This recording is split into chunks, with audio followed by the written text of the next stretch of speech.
Elderly Leonid was a veteran of the war in Afghanistan. He was driving his Oka car on the highway, visiting and reminiscing about the past. With age, he often indulged in deepening memories. He had seen a lot in life, both good and bad, but what pleased him was that the warm moments outweighed the rest. The man couldn't remember his parents and was raised in an orphanage until he came of age. The services there were good, and back then, everything was well organized. Regular inspections were conducted, just as they should be. Children were allowed to express themselves through various activities. Leonid was passionate about sports, and everything came easily to him, especially playing football with the other kids. He had excellent health and stamina, and his talent did not go unnoticed. He was sent to competitions, where he returned with prize-winning placements. His hometown orphanage celebrated him and organized festive tea parties. After coming of age, Leonid left the orphanage and immediately enlisted for military service. He wasn't afraid and didn't try to avoid the army, considering it a duty to the nation. At that time, military service was not considered shameful, and no one hid from the draft board. On the contrary, conscription was seen as a prestigious occupation. Through the draft, Leonid was assigned to the 104th Vitebsk Division. This division was one of the first to be deployed to Afghanistan during the conflict. The young recruits were not prepared for such circumstances, but Leonid fought bravely and fearlessly, never hiding behind his comrades. On the contrary, he forged strong bonds with loyal friends, upon whom he could rely and even sacrifice his life. A month before his demobilization, all the paratroopers were excited about the thought of returning home. But their unit unexpectedly fell into an ambush. They were escorting a convoy of military vehicles through a mountain pass and never expected to be caught in a trap. The enemy was cunning and ruthless. They had to quickly adjust and listen to the commander's clear orders. Many of their comrades in arms perished before their eyes at the hands of the enemy. It was difficult for Leonid to recall those events without tears. His chest still burned, just like back then. Those who survived suffered wounds of varying severity. Leonid was also hit by shrapnel, resulting in the loss of both his legs. Despite the efforts of doctors in the hospital, they couldn't restore his limbs. Leonid endured a difficult rehabilitation process. He couldn't come to terms with the loss of both legs. How could such a thing happen? A young lad, still inexperienced, left crippled for life. Leonid couldn't fathom how he would go on living. He didn't have any family either. Various thoughts crossed his mind, and soon the most terrifying ones no longer scared him. The young nurse Marina, who cared for Leonid, saw it in his eyes when he contemplated such thoughts. She had always been cheerful and gentle, but one day she abruptly said, "Don't even think about dying. You still have time. After all, you're not an old man yet. I'll move you to the ground floor, and I'll sit by your bed day and night to make sure you don't do anything." Leonid felt a lump in his throat. After all, he couldn't talk to anyone about it, and no one would understand. Men only screamed during injuries or surgery. The rest of the time, they maintained their composure. But Marina had worked in the hospital for a while and witnessed the horrors of war. The wounded behaved like children. Sometimes they needed to be dealt with like babies, while other times a firm hand was required. The girl started taking care of Leonid, and since then, she never raised her voice at him. Patiently restoring his will to live, she grew fond of him. She was incredibly beautiful, and her character was such that it was impossible not to fall in love with her.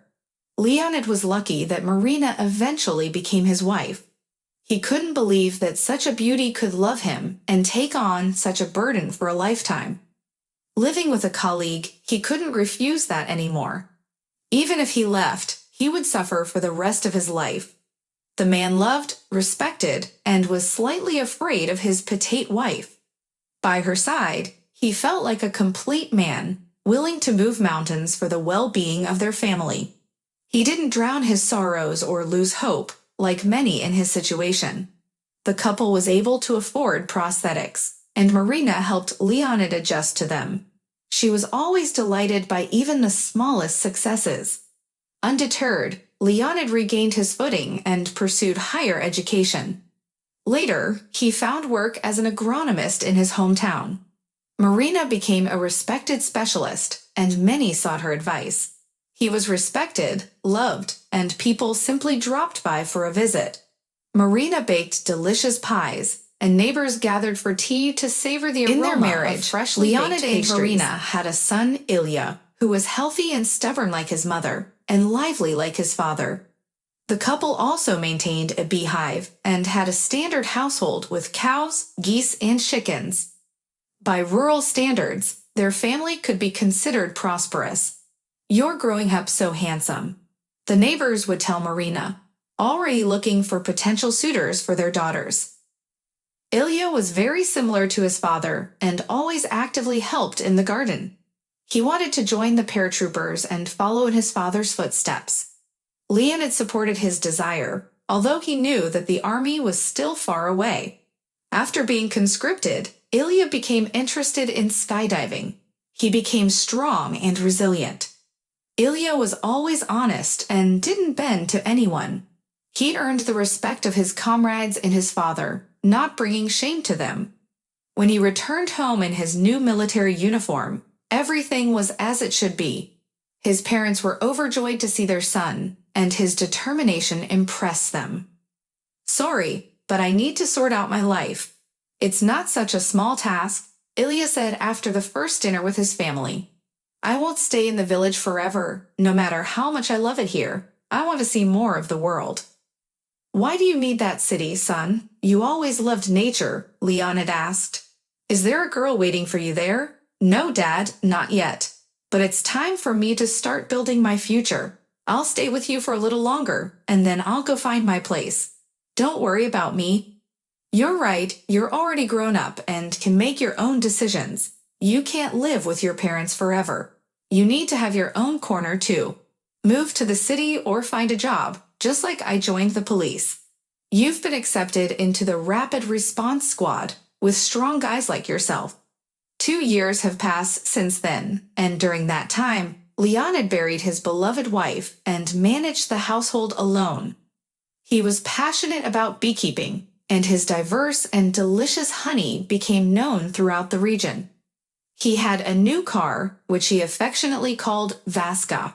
It looked brand new. Leonid drove out of the garage and headed to the district center to visit a friend and taste his linden honey.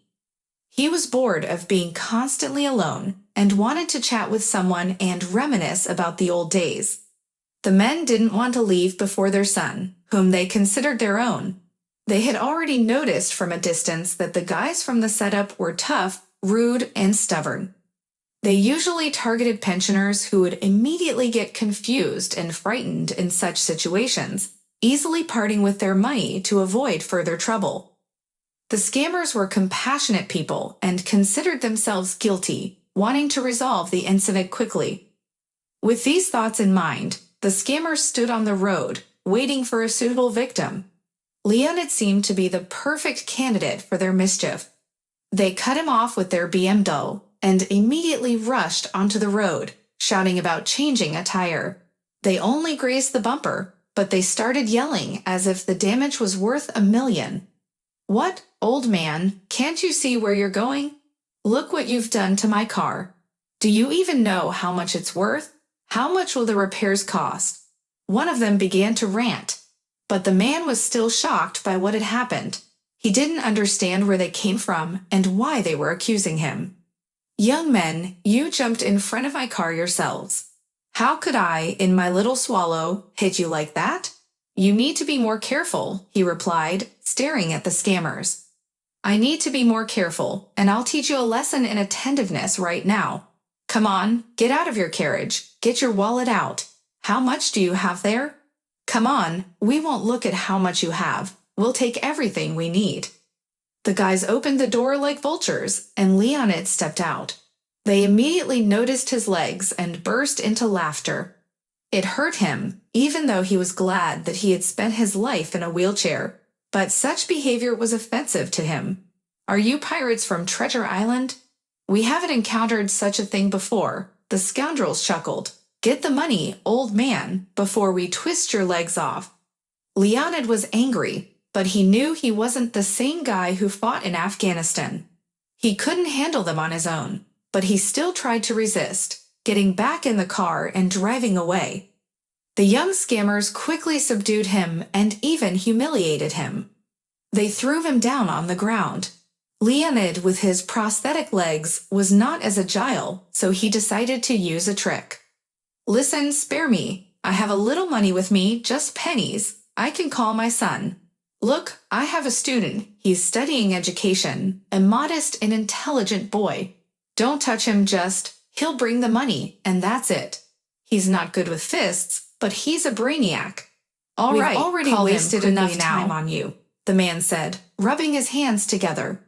They were already anticipating the encounter with the son, a bookworm. Although they promised not to touch the old man's kid, they still felt obliged to give him a couple of slaps. In the end, they watched as Leonid got up and called his son. "Son, I need your help," he reluctantly asked Ilya. Leonid, and, at that moment, Pavel didn't notice a car approaching. "But we decided not to intervene to avoid unnecessary commotion. Bring the money." The man mentioned an approximate amount that could satisfy the scammer's appetites and also serve as a signal to his son about the danger.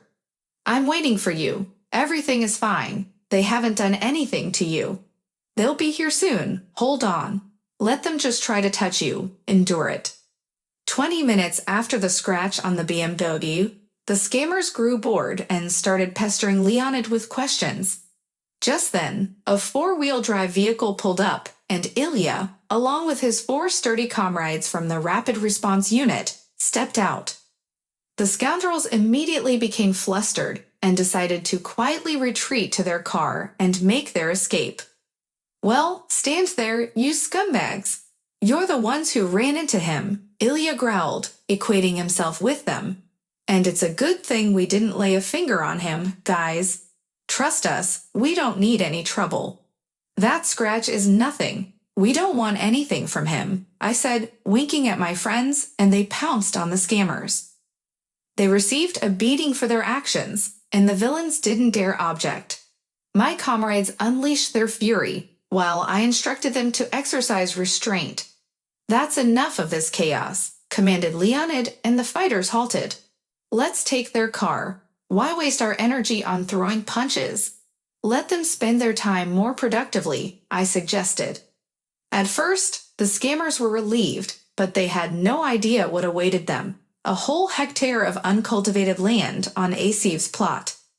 "Here you go, young man." Leonid embraced Ilya when our friends took the scoundrels away. "I no longer have the strength to deal with such lowlifes. Always call me if you ever encounter such trouble. I won't let anything harm you." "So where were you heading?" "I was going to Vladimir's. Wanted to have a talk," Ilya replied. "Since we're together now, let's go there together." The Russian team, the men, the village of Vaku, and a visit to Marina's grave were on their agenda. Afterward, Leonid finally went to visit his friend in the district center. The longtime friends sat late into the night, discussing both trivial matters and important topics. They thanked the heavens for giving them children who now protected their elders. If you enjoyed the story, please support me with a thumbs up. And to stay updated on the release of new interesting stories, click the notification bell when you subscribe. Wishing you all the best.